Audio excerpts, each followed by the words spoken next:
सुबह से तुम भूखे हो, प्यासे हो। लेकिन मैं जानता हूँ तुम्हारा रोजा सिर्फ भूख का नाम नहीं है। जब तुम सहरी के बाद मुझे बिछाकर 2 रकत पढ़ते हो, तुम्हारी आंखों में नींद होती है पर नियत मजबूत होती है।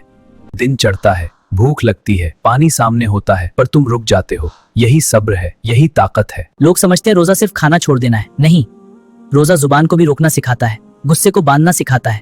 जब थकान से बदन भारी हो जाता है और तब तुम्हारा सजदा सिर्फ फिर जमीन पर टूटना होता है, और तुम असर के बाद फिर मेरे ऊपर खड़े होते हो, तब तुम्हारी सजदा सिर्फ जमीन पर झुकना नहीं होता, वो तुम्हारे घमंड का टूटना होता है। मैं तुम्हारे माथे की गर्मी महसूस करता हूँ, तुम्हारे आंसू की नमी महसूस करता हूँ, तुम्हारी दुआओं का वजन महसूस करता हूँ।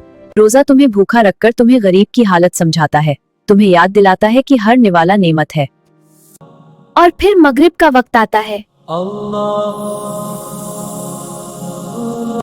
उस एक पल में तुम्हारा सब्र, तुम्हारी भूख, तुम्हारी प्यास सब इबादत बन जाती है।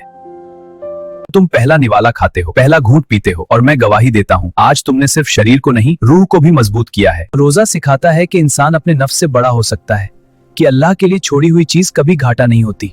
जब रात को तुम फिर मेरे ऊपर सजदा करते हो, तुम थके हुए होते हो लेकिन अंदर से हल्के।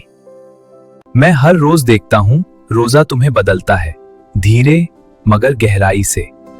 मैं सिर्फ एक जानमाज हूँ, लेकिन तुम्हारी इबादत का साक्षी, तुम्हारे सब्र का गवाह हूँ, तुम्हारी रूह को और चमकते हुए देखता हूँ।